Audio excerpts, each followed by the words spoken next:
Look at that. Isn't the 55, guys, you have to admit, don't tell me that the 57 is the best looking one. Don't tell me that, because I don't believe you. Because look at that grill. Look at the front of that car. It looks like it should be on cars. It looks like it's got a smile. Check him out.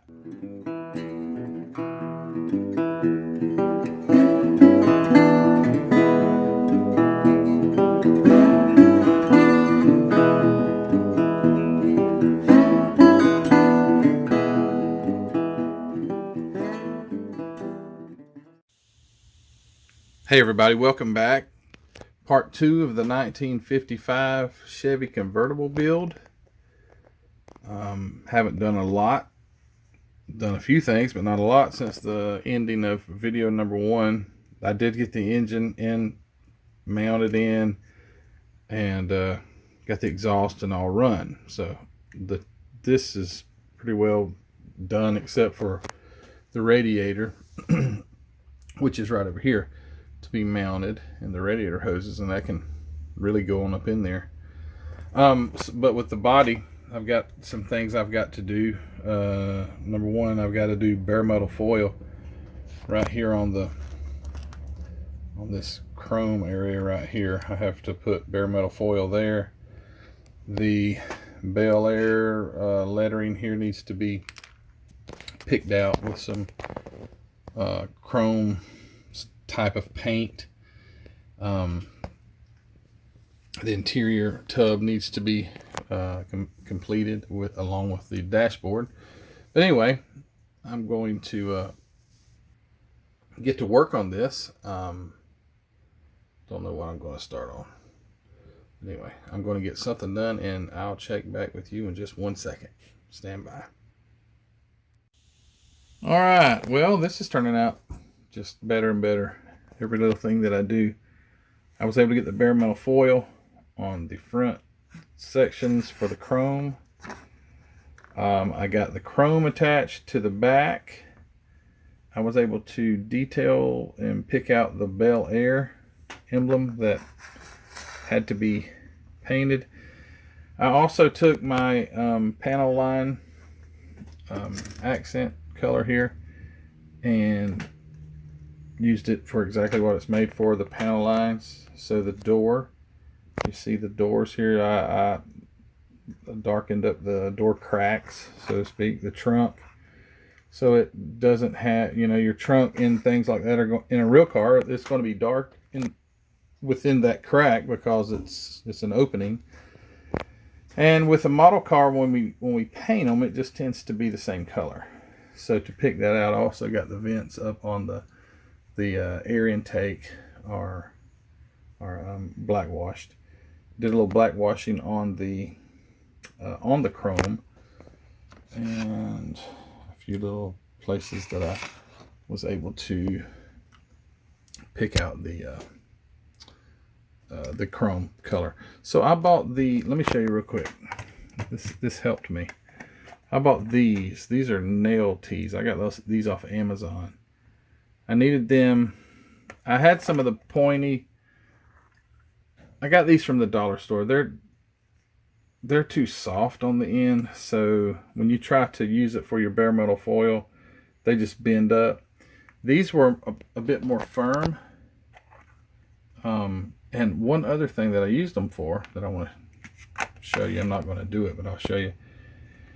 So I have my paintbrushes. I have some nice, well, not nice, but I have good paintbrushes with very, very fine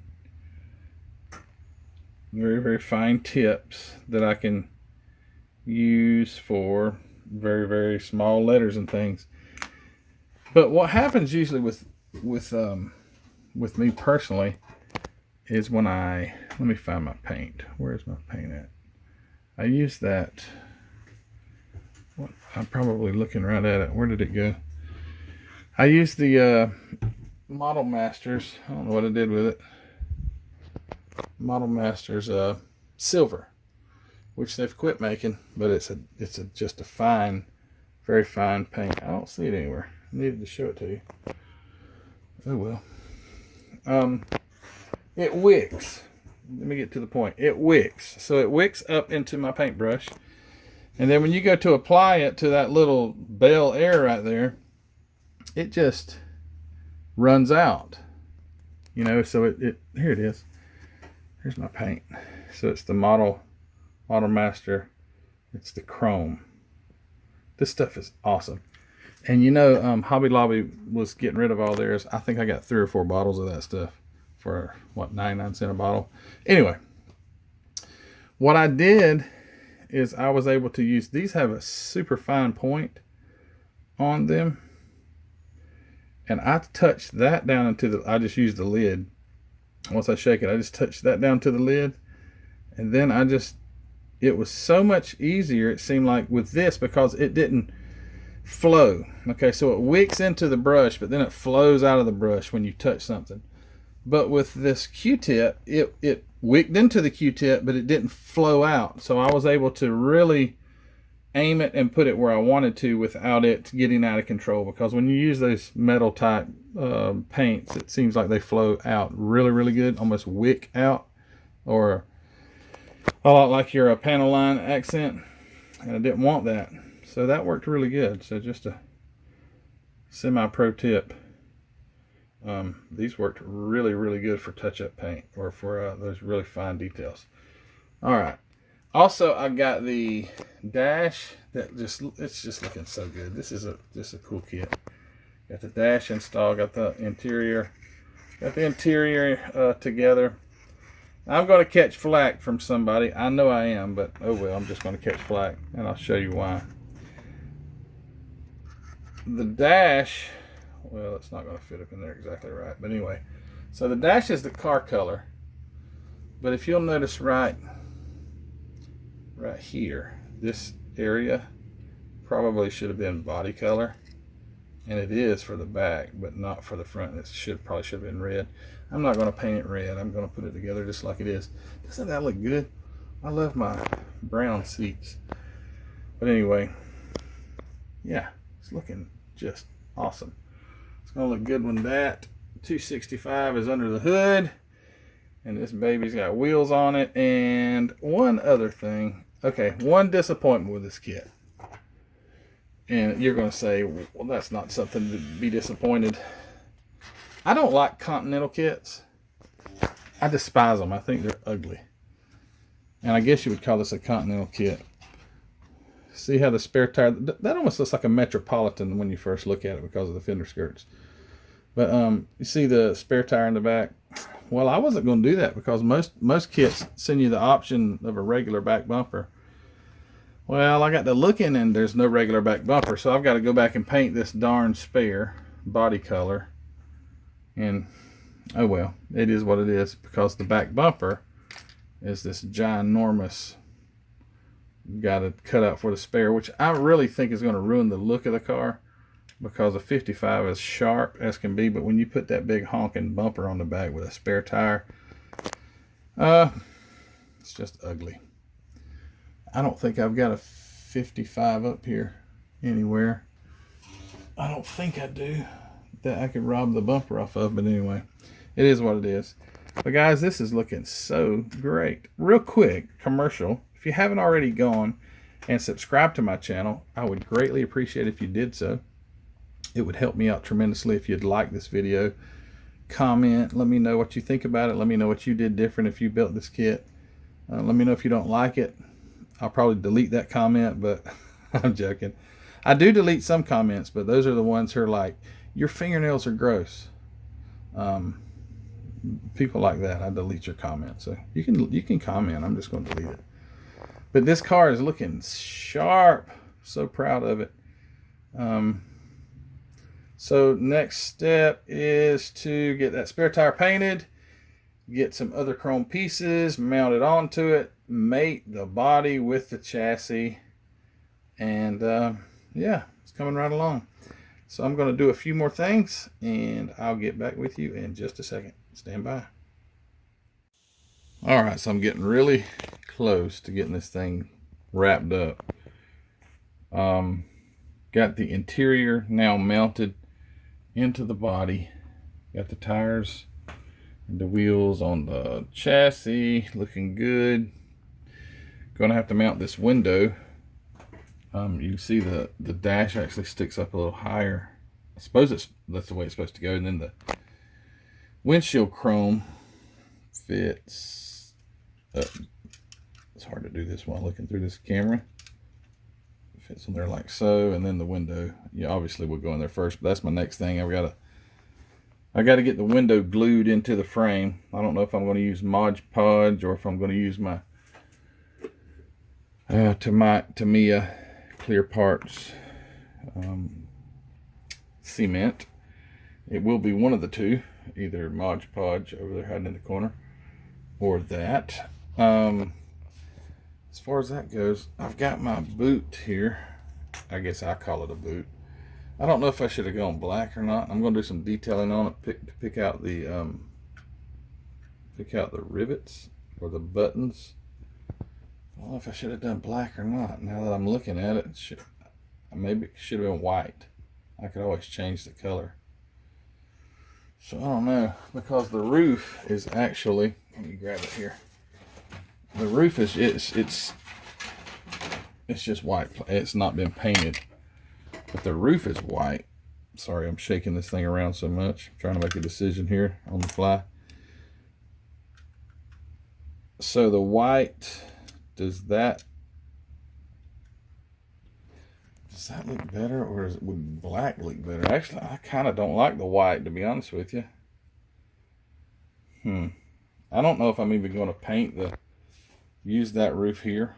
I want to just use the boot, because what's the whole purpose of detailing the interior if you can't see it? But I think I might, after I get all my buttons detailed and painted, I may decide to leave the black boot there. Is that the right what I'm calling it? Is it a boot? I think it is. But anyway, all right, and I got my spare tire. Got that baby nice and shiny now. My spare tire cover that will mount right back here, that I don't like because it makes it look like a grandma car. Nothing against grandmas, and my wife's about to be one, but I think the 55, well, it's all right. I can't do it any other way. But anyway, this is a great looking kit. I am just totally amazed that I've made it look this good. It started off as a great kit, so that only helps. And if you can hear the frogs outside, it's been raining here, so the rain frogs or tree frogs are going crazy. But anyway, so that's what I'm going to do now, is get this windshield mounted in this frame, and then I'll mount the frame to the car. I have an issue. I don't know. Let me ask you guys something. So when you mount, any windshield in a regular hardtop car, so you mount the windshield in the roof, and then you install the dashboard, the interior tub. How many of you guys have issues with the dashboard sometimes not coming up far enough because it hits the windshield? Yeah, that's what I'm afraid of here. I don't want to go carving on my nice red dashboard, and it's much more visible with the convertible kit than it would be with any other kit. So I've got to be very, very careful. Which this is an ultra thin piece of plastic for the glass. Anyway, we'll see how it goes. I'm going to get that glued on there. I may come back for another clip, but yeah, probably will. I'll get the bumpers and things like that on there, and then we'll finish this thing up. So stand by one more time, maybe two more times. All right, so real quick demonstration.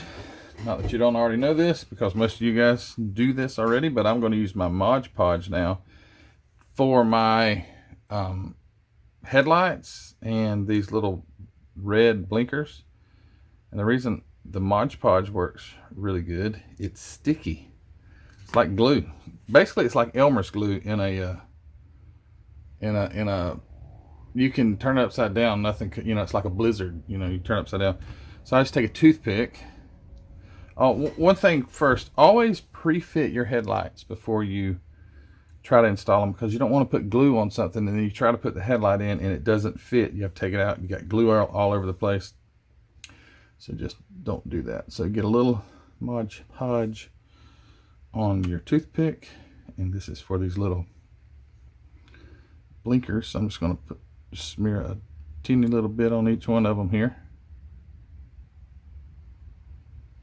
And I just got done biting my fingernails too, so just if any of you guys were wanting to know, I'm just joking. Alright, so just a little bit of this, doesn't take much. And then gently with your tweezers, without pressing too hard, and this little piece flying across the room when you'll never find it, just drop it right into place.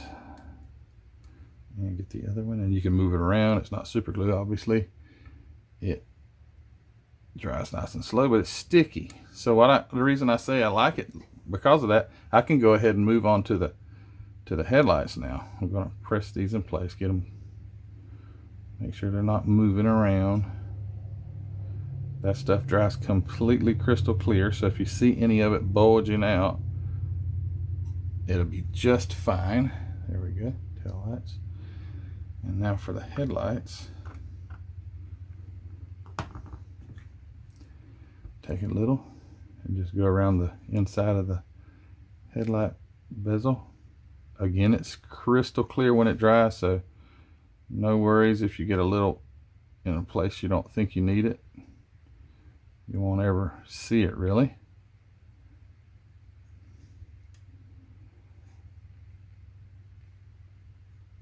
Not too darn much though.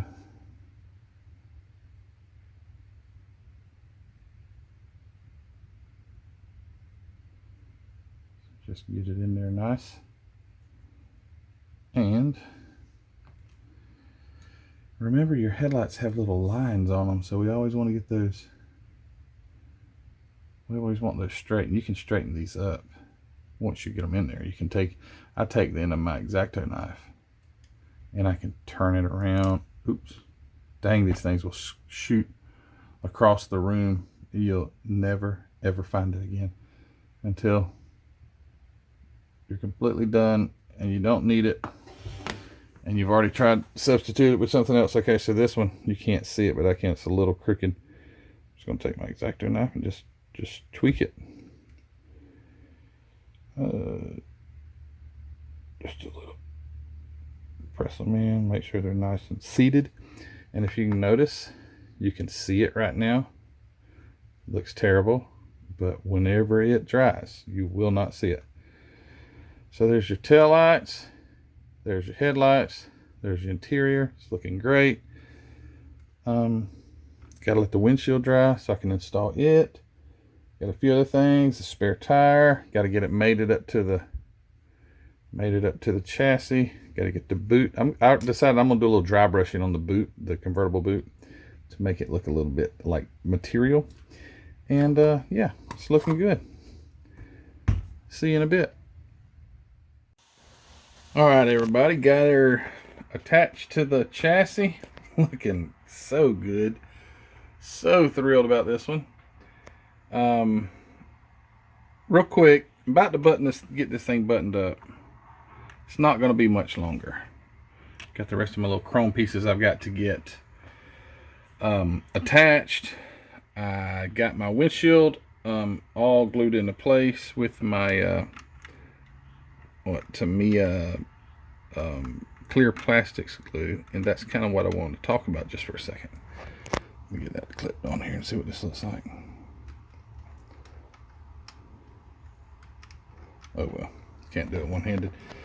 So went to Ollie's. If you don't have an Ollie's is a buyout type of store. You never really know what you're going to get there. But I bought this, and I'm sure you can get this wherever you want. I just wanted to try it. Ollie's, $1.99. It's Elmer's glue. It's clear, transparent Elmer's glue.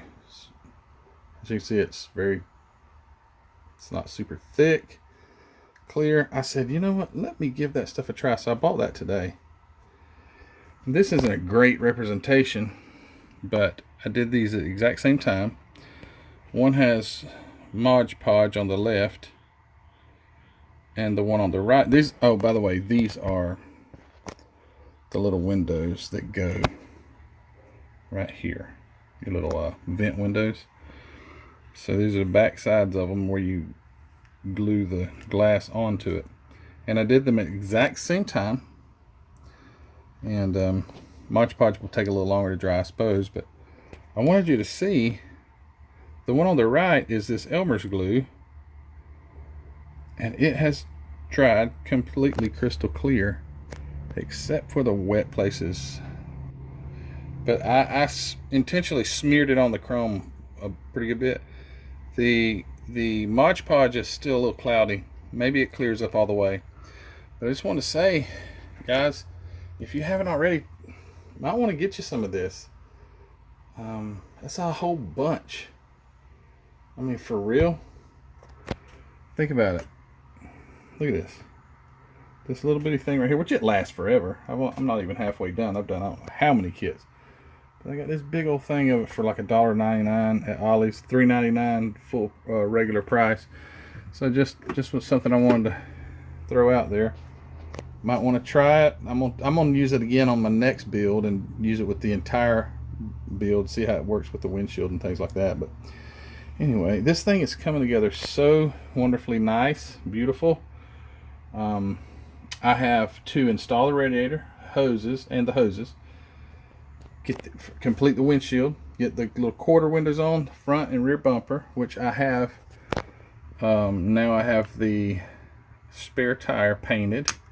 Got the inside portion that will go on the back side of it. Got that ready to go. Radiator's ready to go in. The back bumper has the place, the spare tire holder glued in. I broke the steering wheel trying to get the darn body on, but anyway, that will go right back in. But it's coming right along nicely. And I think this will be my last, unless something else comes up, and I said that I think last segment. But I'm pretty sure this will be the last segment until she's completed. Doesn't that look nice? What a nice kit.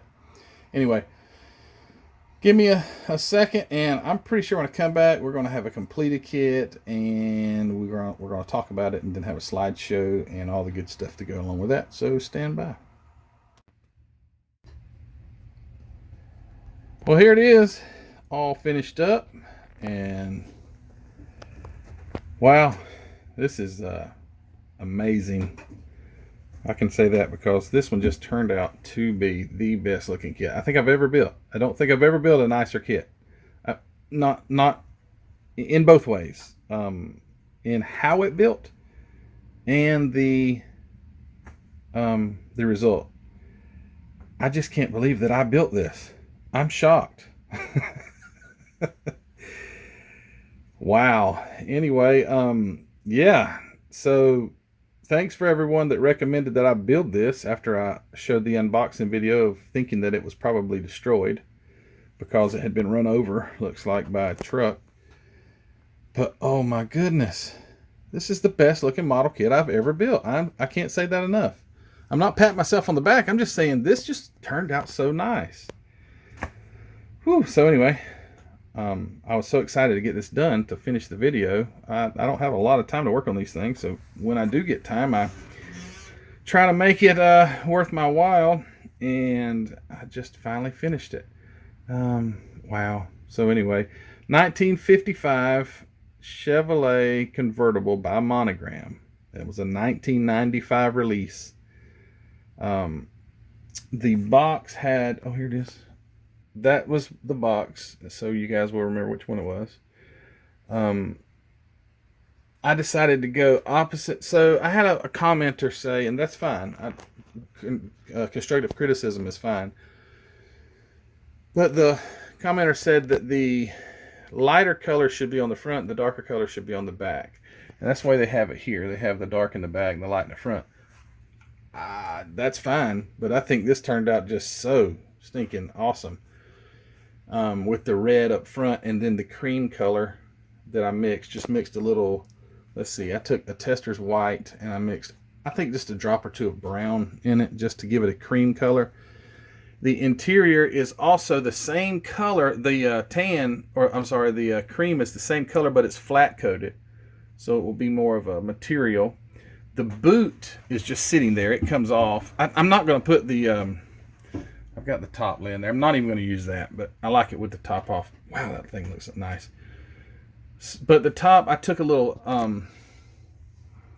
this color right here, charcoal, or yeah, charcoal. Yep. And you can't tell it much, but on the boot, I dry brushed it so it would give those wrinkles some texture, you know, so it would bring them out. So it looks really good in person. Doesn't look all that great on camera because you can't tell the details. The emblem, the Chevrolet emblem there on the front, that's not a sticker. I had to paint those, so that turned out great. There's also one on the back that, doggone it, the spare tire blocks, but that's okay. But it's back there. Didn't have an option for not a Continental kit. I can't stand a Continental kit, but if you turn it kind of like this, you don't see it. And sitting up on my in my display case, you won't be able to see the Continental kit good because I don't like them. What else? The interior turned out really, really nice. The brown on cream just turned out great. I thought it had a great contrast with the red. The dashboard, I just black washed it. I didn't really do any detailing, just black washed it. Looks really nice from a distance. Just picked out a few details on the interior. I did detail the bottom side of it best I could. I don't focus so much on the bottom because I rarely will ever pick them up and look at the bottom, but I did pick out the exhaust. So yeah, it's detailed out. And under the hood, let's see if I can get this hood off without breaking my little emblem.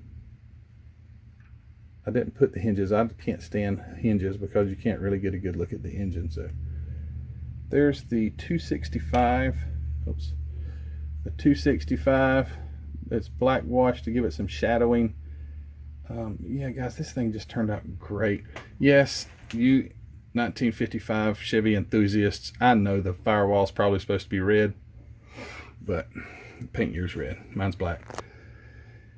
This was such a great kit. Oh yeah, and I saw something else. I think it was on Lucas C's Facebook group. Someone said, I don't know if it was Revell. I think it was Revell. They were like, Revell, will you please stop making, you know how the alternators will be, I don't have an example here, but the alternators will be just hanging out on the belt. There won't be like a bracket for the alternator. It's just an alternator. It's just actually mounted by the belt. So that's not realistic.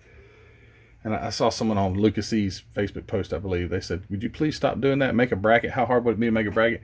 This one has a bracket for the generator. It's a generator and a power steering pump, I believe, in one. But it had a bracket, which is really cool because you don't see too many with brackets. So there you go. That's got a bracket. Man, guys, if you can come across this kit before I buy the next one, get it. And if you're into building older kits with a little age, some people don't care. They'll just, it could be a 1950, you know, Revell's first release, first edition of anything they ever built. They'll just build it. I'm not that kind of guy. I want to, if I get an old kit, I'm off on a rabbit trail. I'm sorry. But if I get an old kit, I want to like maintain that thing in the plastic. If it's in the plastic, it's going to stay in the plastic. I'm probably not even going to open it up to look at the parts. It's going to stay in the plastic and it's going to stay on my shelf, and I'm going to be the caretaker of that until I die. And there's this giant model car yard sale in Brantley County, Georgia, if I'm still living here then. So, and there will be one because my wife really doesn't care a whole lot for these things. She doesn't mind me doing it, but she has no interest on maintaining these things if I was gone. So my kids and my wife would probably yard sell them or Goodwill them. So whatever. But anyway, if you can come across one of these, see how I just get off on rabbit trail. Sorry about this. This is all about a 1955 Monogram convertible. If you come across this kit, buy it. It is a great kit. The only thing you have to do as far as chrome goes is this. So that's bare metal foil right there. I did do the seams on the doors and in the trunk. I put the black wash or the panel line accent in there. Do you see how it kind of brings the trunk out? The gas cap, it brings the gas cap out, the doors, you know, things like that. That's what panel line accent color's for. The wheels are black washed, the hubcaps, to give them a shadowing effect. It looks great. The grill, look at that. Isn't the 55, guys, you have to admit, don't tell me that the 57's the best looking one. Don't tell me that because I don't believe you. Because look at that grill. Look at the front of that car. It looks like it should be on cars. It looks like it's got a smile. Check him out. I never noticed that. It's got a smile. Anyway, I'm smiling because this turned out to be so nice. As usual, I'll have a slideshow here in just a second as soon as I hit the pause button on the camera, and we'll have a slideshow a little more up close and personal with it. Guys, thanks for watching. This has been a really fun build. Thanks for subscribing, and if you haven't subscribed, if you don't mind hitting the subscribe button, that would be wonderful. And also go to our Facebook group, Model Car Videos Facebook group, and join. If you haven't already, we've got a lot of people on there. We're nearing 1,000 members on the Facebook group. Thank you so much for going over and joining. Thanks for subscribing to my YouTube channel. I really appreciate it. Also, don't forget, this car isn't related to Hobby Nut Models, but I want to let you know to go over to Hobby Nut Models and look at the inventory that Mark has there. He might get one of these. He gets a lot of older kits. It's not all about the brand new stuff. He goes and searches out these older kits, these kits that are hard to find. NASCAR kits, all kinds of stuff. Military. Go over to Hobby Nut Models. Link in the description. The link for the Facebook group is also in the description. Just scroll down and you'll see the information there. And click on those links and go check everything out. But anyways, time for a slideshow. Thanks guys for watching. And it won't be long. We'll have another one. You guys take care. Bye.